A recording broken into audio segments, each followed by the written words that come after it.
Okay, Don't Be Cruel. Super fun Elvis song. And we're gonna do this like maybe there's two electric guitar players in your band. So I'm gonna give you two different rhythm guitar parts, so you can put them together. And then we'll dissect some solos, really get you playing this rockabilly, jump blues, kind of swing guitar style. And I'm on the Strat because I wanted that whammy bar. So here we go. It's in D, so we got D, G, E minor, and A. But it's kind of a quick shuffle, so we're gonna go, well, you know I can be fat. So that D chord I'm playing, I'm kind of just omitting the first string. And I'm playing the fourth string and the third string. And I leave the second finger here. I got this from Setzer. It just kind of fills it out a little more. When it goes to G, so on G, I'm doing a little Chuck Berry. Two-string guitar, power chord with the 6 rocking on and off. The major 6. Back to D. And then I like to go E minor, A, kind of like a power chord. E minor for 1 bar, A, and then back to D. You know I can't be found sitting home all alone. If you can't come around, at least please telephone. Don't be cruel to a heart that's true. So you can do that that little blues rocking the major 6 back and forth on the A chord as well. But if I'm singing, I usually just play it. Go back to the D. This E minor up here will work as well. So you get 2 bars of D, 2 bars of G, 2 bars of D, E minor, A, and then 2 more bars of D. So pretty simple form to memorize. Now, well, let's look at what if somebody's already playing that? Well, I like to bring in these 6 shapes.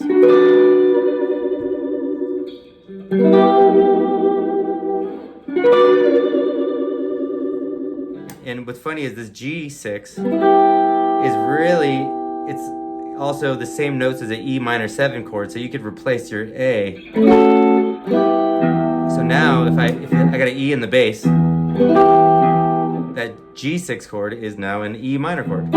So I'm moving kind of quick here. This is really for somebody who has some skills, or at least knows most of the major chords, and feel free to hit me with any kind of question about these chords. So I got D6, I got G6, and for A, I'm actually going to play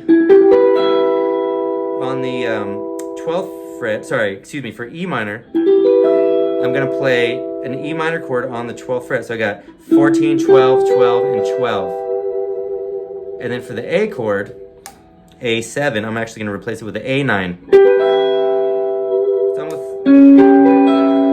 So the top 3 strings stay the same, E minor, A9. Of course, I'm not playing the 5th string. An A9 would look more like one of these, where you're playing the 5th string. I'm not even playing that. Let the bass player or the guy going do that. So you have 2 different parts. Let me show you what it looks like. And I'm going to emulate this bop, bop, bop, bop, because on the record, it's like Elvis is going, well, you know I can be found, bop, bop. The backup singer is doing the bops. I'm going to do that with the chord.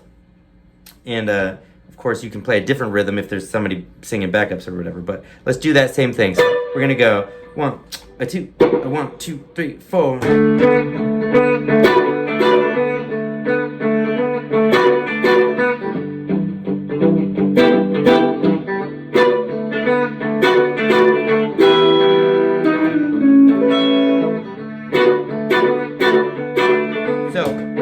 What I did on the E minor and the A is I walked down on the 4th string, and then I got back to my, so D, G, back to D, and then E minor. You do this, man, the whole band's gonna start coming together. You got one guy playing all this low stuff, and somebody doing these stabs. I'm not digging that as much. I think I would, if I was playing this high part, there was somebody else playing these low kind of power chords. You know I can't be found. I would maybe just go like, maybe a Charleston. Let's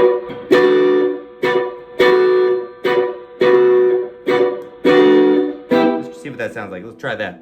So this is if you are the second guitar player or you want to jazz it up a little bit. 2, 1, 2, ready, go.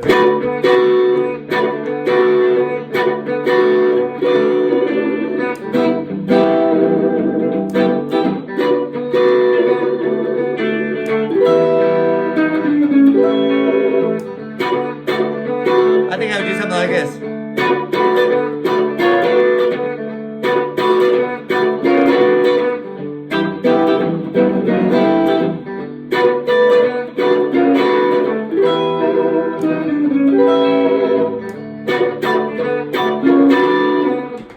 All right, so you got 2 different rhythm parts. If you're doing that and the other guy goes to take a solo, then switch to this. Or maybe it's a saxophone player. Switch the first time, play the power chords, go around the whole song while he's soloing. His second chorus through the song, switch to these bad boys. Or maybe even play the same rhythms as the saxophone player. And, you know, if he's going ba da ba ba ba ba ba, you can go.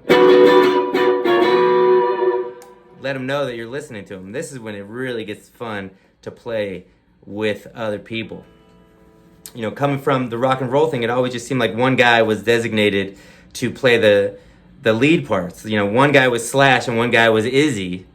But when you're playing in this type of situation, this kind of 50s or early 60s, late 50s style, with a swing, the middle ground between swing and rock and roll, you can throw it back and forth between all the instruments, and it's a lot of fun. So, I digress. Let's go back. Now, it's time to solo. What are you going to play for your solo?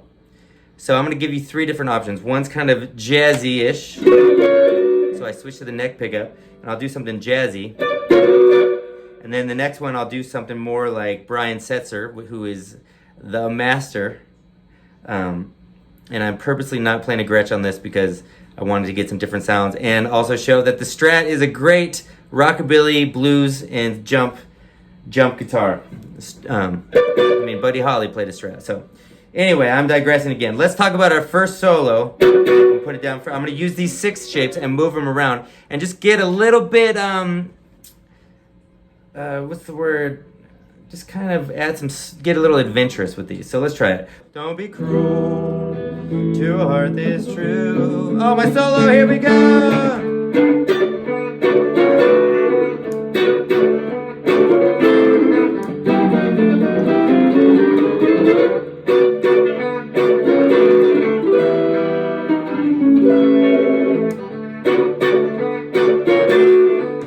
All right, so that's my first solo. Let me show you what I did. Ba ba ba ba ba ba ba ba ba ba. So that actually, I turned that from a D6 to a D9. So now it's a D. If someone's playing a D in the bass, which I'm not, the bass player's playing that. I'm now playing D6. It's like a pedal steel, or it's like a Hank Williams. It's kind of like that middle ground between blues and country. Hank Williams steel guitar lick. Cool. Now I'm on G.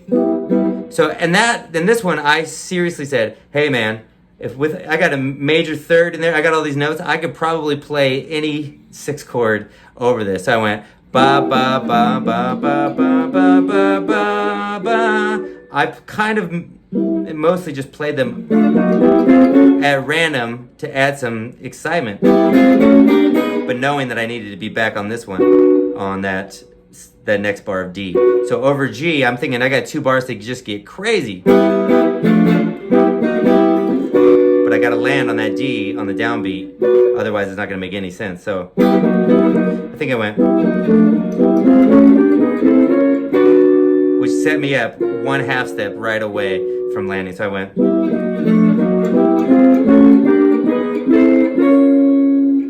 that should be right, leaving me 1 half step away from landing on the and a 4 to beat 1 of that D chord right there. And I did the same turnaround as I was playing on the rhythm before. So that's solo number 1. Okay? Solo number 2 is more of like a Chuck Berry approach. And you need this lick anyway. So now I would probably, this one I'd probably go to the bridge pickup. And when I put all 3 of these together, it's going to be great to switch sounds mid-solo. It's going to just add the excitement and dynamics. Just like when I was saying rhythm guitar, you want to play maybe a different feel every time the chorus comes around. Chorus, and by chorus I mean the form, turns around. Like if you're playing a blues song, every 12 bars, switch it up. The people soloing will love you because suddenly everything is just more dynamic. Playing the same chords, but just maybe a different comping style. So, once again, staying on track here. Here's the second solo. I've now switched to my bridge pickup so that I can have a little more bite there. Oh, I'm gonna turn it up. There we go. That's another thing too. You wanna have an amp where if you turn it down to 6, it cleans up. But as you are maxed out, it's clean-ish. It's more, the harder you play, the more distorted it gets, and that's what you want for this style. It just adds more dynamics. Once again, dynamics, dynamics, dynamics. So here we go.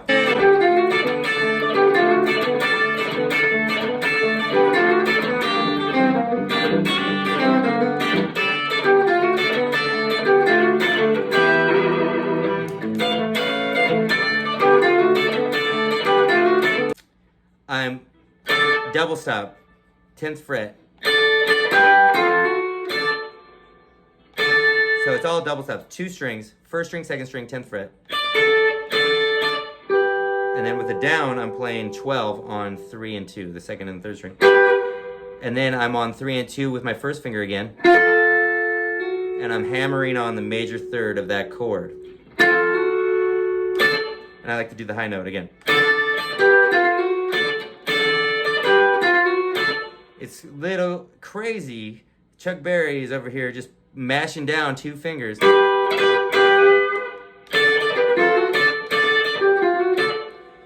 Crucial lick, and it outlines a D chord, so it's perfect. It's just a different style.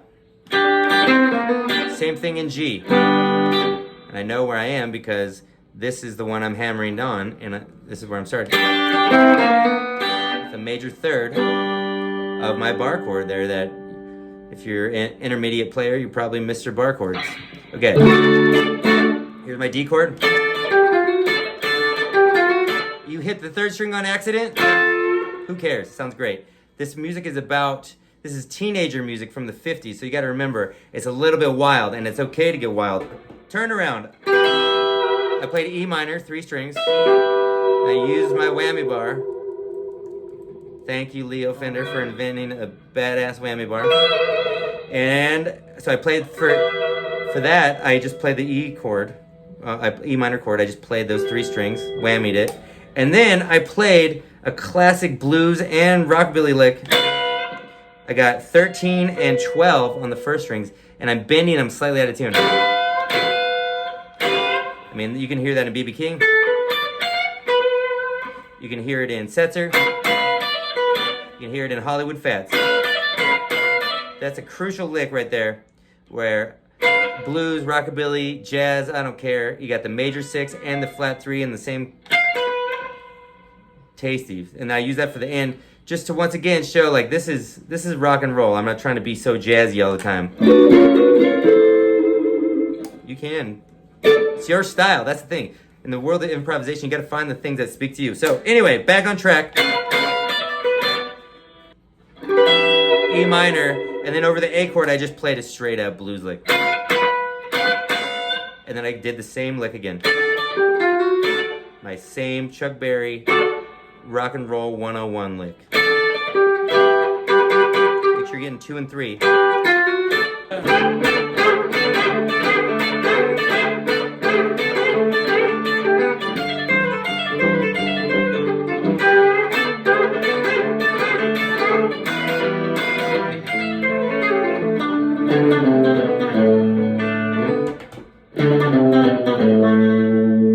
Let everybody know you're done with your solo with your badass octave solo.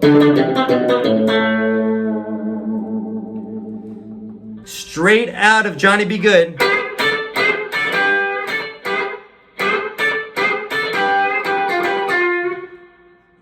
I'm bending 3 and 2. Got my D bar chord. Bend it. Bend that mofo. And I'm hitting it hard. So some of these I was kind of jazzing it. I'm hitting this guy like, and the top double stop is 10th fret. Let's hear how it sounds. That over the G chord, I played a total classic rockabilly lick, Setzer 101. Playing minor 3, 9, root, flat 7, major 6, 5. So I do that a few times, triplets. Those are pull-offs. And the more I do it, the harder it is to do it in time, because it's a lot, but it's triplets, triplet, triplet. If you can't play that in time, just work on it with a click.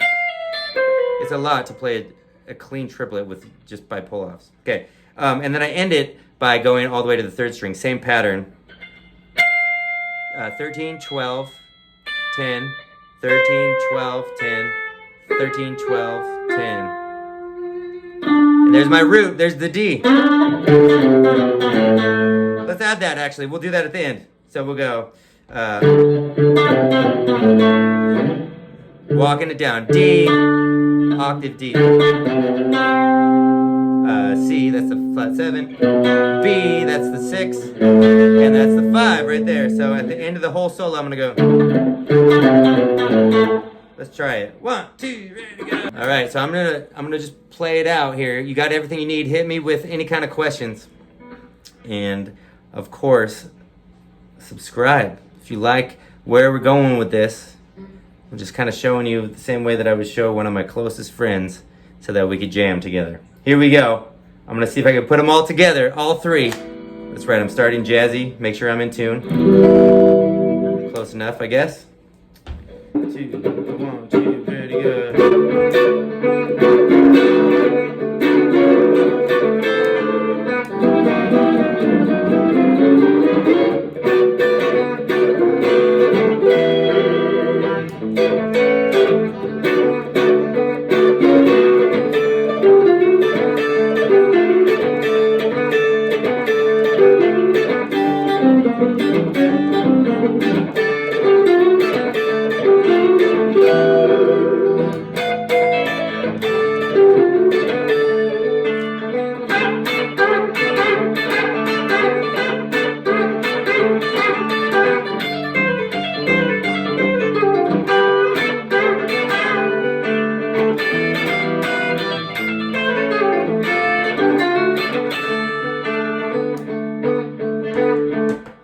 So I fudged it at the end. I started to zone out. Forgot our octave walk down. Yeah. All right. Hope you enjoyed. Y'all have a good one. Hit me with any questions, comments. Let me know what you think. And we'll see you next time.